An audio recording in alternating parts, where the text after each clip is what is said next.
ನೋಡಿ, ಸ್ಥಳೀಯವಾಗಿ ನಾವೇನೇ ಚರ್ಚೆ ಮಾಡಿದ್ರೂ ಸಹ ಇವತ್ತು ಜಾತ್ಯತೀತ ಜನತಾದಳ ಮಾಜಿ ಪ್ರಧಾನಮಂತ್ರಿಗಳಾಗಿರುವಂಥ ದೇವೇಗೌಡರಾಗಲಿ, ಮಾನ್ಯ HD ಕುಮಾರಸ್ವಾಮಿ ಅವರಾಗಲಿ, ನರೇಂದ್ರ ಮೋದಿಜಿಯವರ ಕೈಯನ್ನು ಬಲಪಡಿಸಬೇಕು ಅನ್ನುವ ನಿಟ್ಟಿನಲ್ಲಿ ಇವತ್ತು ನಮ್ಮ ಜೊತೆಲಿ ಸೇರಿರುವಂಥದ್ದು, NDA ಮೈತ್ರಿಕೂಟಕ್ಕೆ ಸೇರಿರುವಂಥದ್ದು. ಹಾಗಾಗಿ ಇವೆಲ್ಲವೂ ಸಹ ಸ್ಥಳೀಯವಾಗಿ ಏನು ನಿರ್ಧಾರ ಆಗಬೇಕು, ರಾಷ್ಟ್ರೀಯ ನಾಯಕರು ನಮ್ಮ ಜೊತೆಲೂ ಕೂಡ ಚರ್ಚೆ ಮಾಡಿ, JDS ಜೊತೆಲೂ ಚರ್ಚೆ ಮಾಡಿ ಅಂತಿಮವಾಗಿ ನಮ್ಮ ಎಲ್ಲ ವರಿಷ್ಠರು ತೀರ್ಮಾನವನ್ನು ತೆಗೆದುಕೊಳ್ತಾರೆ.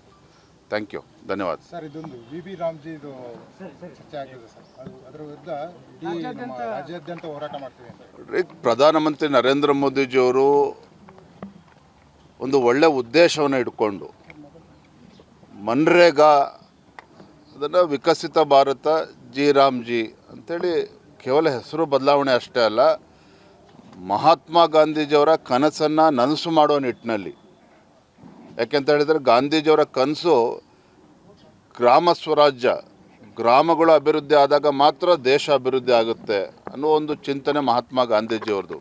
ಪ್ರಧಾನಮಂತ್ರಿ ನರೇಂದ್ರ ಮೋದಿಜಿಯವರು ಸಹ ಏನು ಕಳೆದ ಹಲವಾರು ವರ್ಷಗಳಿಂದ 2006ರಲ್ಲಿ ಇವತ್ತೇನು ಮನ್ರೇಗಾ ಅಂತೇಳಿ ಪ್ರಾರಂಭ ಆದಂಥ ಈ ಒಂದು ಯೋಜನೆ ಹಗರಣಗಳು, ಭ್ರಷ್ಟಾಚಾರ, ಆ ಬಡವರಿಗೆ ಹಣ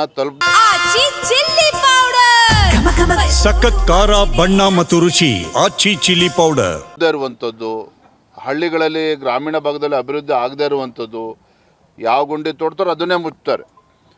10 ಜನ ಕೆಲಸ ಮಾಡಿದರೆ ಕಾರ್ಮಿಕರು ಬಡವರು 100 ಜನ ಮಾಡಿದ್ದಾರೆ ಅಂತೇಳಿ ಲೂಟಿ ಮಾಡುವಂಥ ಕೆಲಸವೂ ಕೂಡ ನಡ್ಕೊಂಡು ಬಂದಿದೆ.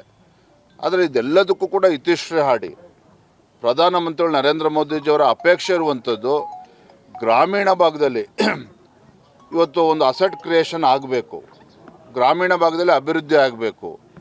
ಕೃಷಿ ಚಟುವಟಿಕೆ ನಡೆಯುವಂಥ ಸಂದರ್ಭದಲ್ಲಿ 60 ದಿನಗಳ ಕಾಲ ಇದಕ್ಕೆ ಅವಕಾಶ ನೀಡಿದ್ದಾನೆ. ಯಾಕಂದರೆ ರೈತರಿಗೆ ಅನಾನುಕೂಲ ಆಗ್ತದೆ.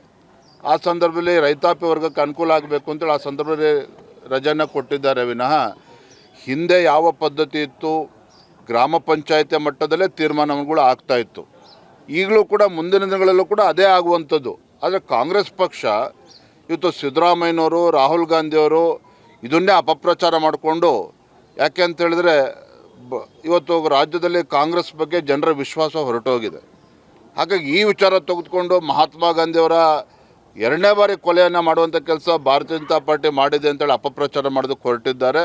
ಇದಕ್ಕೆ ಭಾರತೀಯ ಜನತಾ ಪಾರ್ಟಿ ರಾಜ್ಯದ ಎಲ್ಲ ತಾಲೂಕು ಕೇಂದ್ರಗಳಲ್ಲಿ ಮತ್ತು ಗ್ರಾಮೀಣ ಭಾಗದಲ್ಲೂ ಕೂಡ ಇದನ್ನು ಜಾಗೃತಿ ಮೂಡಿಸುವಂಥ ಕೆಲಸ ನಾವು ಮಾಡ್ತೇವೆ ಬರೋಂಥ ದಿನಗಳಲ್ಲಿ.